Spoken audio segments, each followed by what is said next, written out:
Good morning, I'm Ralph Lucas with Alan Sinclair's Type 2 Incident Management Team, and I'm going to give you today's operational update of what's going on the fire. It's Saturday, June 24th.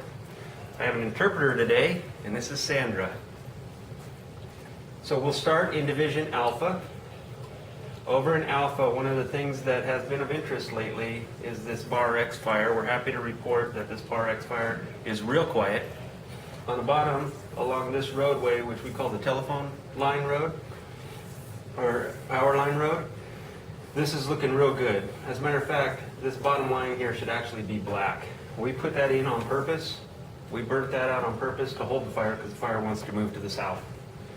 Yesterday, we talked about possibly burning off of these roadways to really secure that. That's a normal operation in firefighting where we would secure it up to roads, but it's so quiet that we're actually considering just leaving it alone. So don't want anybody to feel threatened by that one. It is on one of the major roadways going out to one of the penitentiaries, but it's doing just fine.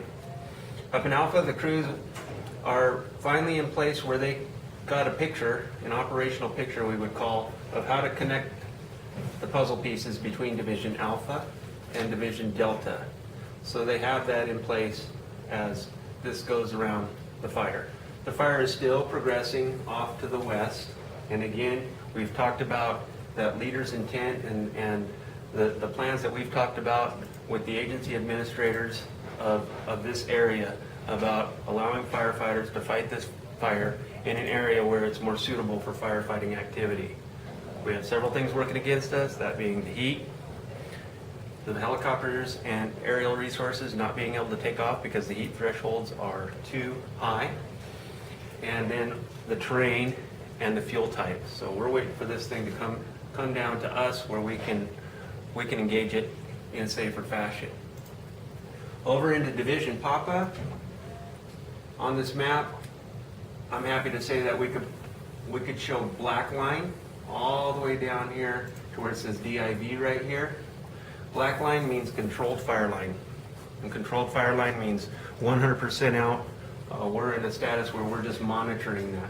Of course, you're still going to be able to see smoke and stuff like that because there's still things that continue to burn up in here, but when we call it controlled fire line, we're confident that it's not going to go any further in this northeasterly direction.